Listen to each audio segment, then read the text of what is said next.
শোনো, আজকে যে গল্পটা বলবো সেটা আমি নিজের কানে শুনেছি। বল্লভডাঙ্গা গ্রামের এক অদ্ভুত লোকের মুখে। জায়গাটার নামই যেন অদ্ভুত। গ্রামটা তেমনই কাটা দেওয়া ভয়ের। বল্লভডাঙ্গা একটা ছোট্ট গ্রাম, চারিদিকে ধান ক্ষেত, মাঝে মাঝে বড় বড় গাছ। আর রাত নামলে যেন পুরো গ্রামটাই অন্যরকম হয়ে যায়। দিনেও একটু নিঃশব্দ, কিন্তু রাতের বেলা যেন হাওয়ার শব্দ করতে ভয় পায়। এই গ্রামের একদম শেষে একটা পুরনো বট গাছের নিচে গোপাল কাকার মুদি দোকান। গোপাল কাকা ছিলেন খুব ভালো মানুষ। গ্রামে সবাই তার দোকান থেকেই জিনিসপত্র কিনতো। কিন্তু সমস্যা শুরু হলো গোপাল কাকার মৃত্যুর পর। গোপাল কাকা হঠাৎ একদিন রাতে মারা গেলেন। লোকজন বলতো শেষ কয়েকদিন উনি খুব অদ্ভুত আচরণ করছিলেন। মাঝে মাঝে দোকানে বসে নিজেই কারোর সাথে কথা বলতেন, অথচ সামনে কেউ থাকতো না। মৃত্যুর পর দোকানটা বন্ধ হয়ে গেল। কিন্তু আসল রহস্য শুরু হলো তার কিছুদিন পর। একদিন গ্রামের রতন রাতে পাশের গ্রাম থেকে ফিরছিল। সময় তখন ছিল প্রায় রাত 11টা। হঠাৎ সে দেখে গোপাল কাকার সেই বন্ধ দোকানে আলো জ্বলছে। রতন অবাক হয়ে গেল। এত রাতে কে দোকান খুলে বসে আছে? সে এগিয়ে দেখে দোকানের ভেতরে একজন লোক বসে আছে, কিন্তু গোপাল কাকার মতোই দেখতে। রতন একটু ভয় পেয়েছিল, তবুও সাহস করে বলল, কাকা, এক প্যাকেট বিড়ি দিবেন? লোকটা ধীরে ধীরে মাথা তুলে তাকালো। চোখ দুটো একদম ফাঁকা, কোনো রং নেই। সে বিড়ি এগিয়ে দিল, কিন্তু হাতটা ছিল বরফের মতো ঠান্ডা। রতন টাকা দিয়ে তাড়াতাড়ি সেখান থেকে চলে আসে। পরের দিন সকালে রতন সেই ঘটনা গ্রামের লোকজনকে বলল।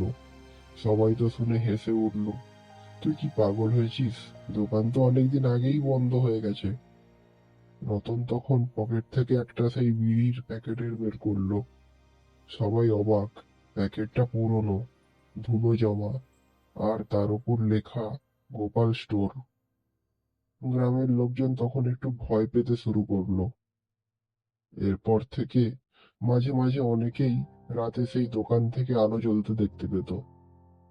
কেউ বলতো গোপাল দোকানের সামনে কেউ বসে আছে।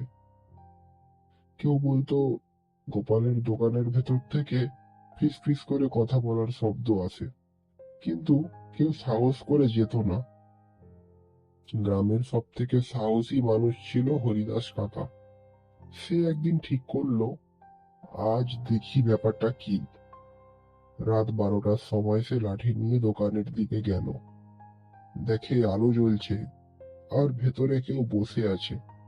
সে চিৎকার করে বলল, কি আছে ওখানে?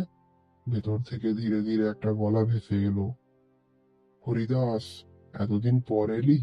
হরিদাস কাকা থমকে গেল। এই গলাটা সে খুব ভালো করে চেনে। এটা গোপাল কাকার গলা। হরিদাস কাকা দরজার কাছে যেতেই হঠাৎ সব আলো নিভে গেল। চারিদিক অন্ধকার। তারপর খুব কাছ থেকে কেউ ফিস ফিস করে বলল, দোকান তো এখন খোলা আছে, কিছু নেবে? হরিদাস কাকা আর কিছু না ভেবে দৌড়ে পালিয়ে এলো। পরের দিন সকালে সে আর কোনো কথা বলেনি, শুধু বলেছিল ওটা মানুষ না, ওটা ওখানে এখনো দোকান চালায়। এরপর থেকে কেউ আর ওই রাস্তা দিয়ে রাতে যায় না। শোনা যায় আজও গভীর রাতে কেউ সাহস করে যায়, তাহলে দেখতে পাবে পুরনো মুদি দোকানে মৃদু আলো জ্বলছে, আর ভেতরে বসে আছে এক ছায়া। সে অপেক্ষা করছে নতুন কোনো খদ্দেরের জন্য।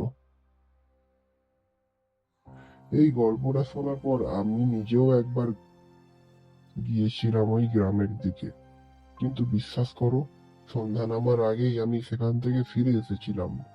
কারণ গ্রামের লোকেরা এখনো বলে গোপাল কাকার দোকান কখনো পুরোপুরি বন্ধ হয় না।